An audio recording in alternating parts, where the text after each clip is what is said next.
प्रदर्शनी श्रद्धालुओं और आगंतुकों के लिए आकर्षण का केंद्र बन गया है।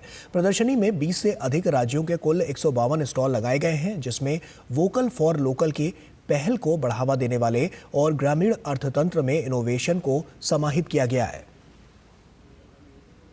महाकुंभ नगर में खादी ग्रामोद्योग का मंडल स्तरीय प्रदर्शनी स्थल लोगों के आकर्षण का केंद्र बना हुआ है।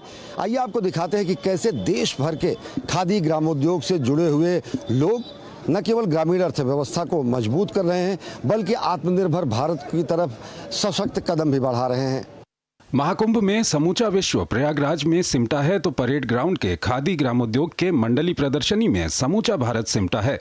प्रदर्शनी में 20 से अधिक राज्यों के कुल 152 स्टॉल हैं, जिनमें 98 स्टॉल खादी उत्पादों और 54 स्टॉल ग्रामोद्योग उत्पादों के हैं।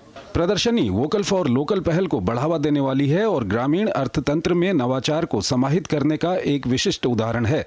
अधिकांश युवा उद्यमी हैं और कुछ ऐसे भी जो संयुक्त राष्ट्र संघ जैसी प्रतिष्ठित संस्थाओं के अनुभवों का प्रयोग अब ग्रामोद्योग के लिए कर रहे हैं। मैं यूनाइटेड नेशंस में 22 साल रहा हूं और बहुत सारे प्रोजेक्ट्स मैंने देखे थे ऑल ओवर द वर्ल्ड, कैसे यूएन काम कर रहा है अलग अलग जगहों पर।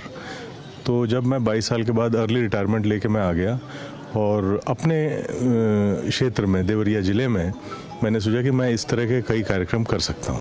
महात्मा गांधी के नेतृत्व में खादी आत्मनिर्भरता और स्वदेशी का प्रतीक बनी, तो अब प्रधानमंत्री नरेंद्र मोदी के नेतृत्व में खादी ग्रामोद्योग आत्मनिर्भर भारत की पहचान बन रही है।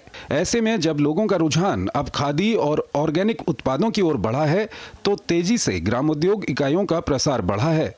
एक नए प्रयोग के तहत किसी एक शहर में उत्पादन इकाई की स्थापना न कर गांवों में महिलाओं के नेतृत्व में उत्पादन केंद्रों को बनाकर महिला सशक्तिकरण की एक नई परिपाटी शुरू की गई है। मैंने करीब 12 गांवों में अपनी मैन्युफैक्चरिंग यूनिट्स लगाई, गांव में लोगों के घरों के अंदर, जहां उस गांव की महिलाएं काम करती हैं और जो उनकी इनहेरेंट स्किल्स हैं एग्रो प्रोसेसिंग की वो ऑलरेडी हैं। अचार, मसाले, ये सारी चीज़ें वो सदियों से बनाते आई हैं। धर्म ही नहीं, ग्रामीण अर्थव्यवस्था में गायों के महत्वपूर्ण योगदान को फिर से स्थापित करने के लिए गौवंश के संरक्षण का काम लोगों को नई प्रेरणा दे रहा है।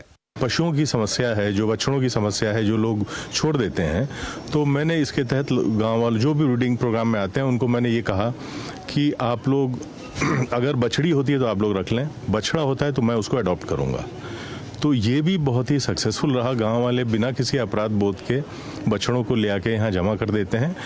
गत 10 वर्षों में प्रधानमंत्री नरेंद्र मोदी के नेतृत्व में खादी क्रांति ने भारत की ग्रामीण अर्थव्यवस्था को मजबूत करने में महत्वपूर्ण भूमिका निभाई है। Khadi for nation, khadi for fashion, khadi for transformation के आह्वान के बाद खादी ग्रामोद्योग को नई ऊंचाई मिली है, जिसकी झलक इस प्रदर्शनी में दिखती है। खादी वस्त्र ही नहीं, विचार है और प्रधानमंत्री नरेंद्र मोदी के आह्वान के बाद अब ये हमारे संस्कार में है। युवा उद्यमी खादी में नवाचार को समाहित करके न केवल ग्रामीण अर्थव्यवस्था को गति दे रहे हैं, खुद आत्मनिर्भर बन रहे हैं, बल्कि आत्मनिर्भर भारत की तरफ बढ़ते भारत के कदम को भी मजबूत कर रहे हैं। कैमरा पर्सन रमाकांत के साथ अश्विनी कुमार मिश्र, डीडी न्यूज, महाकुंभ नगर, प्रयागराज।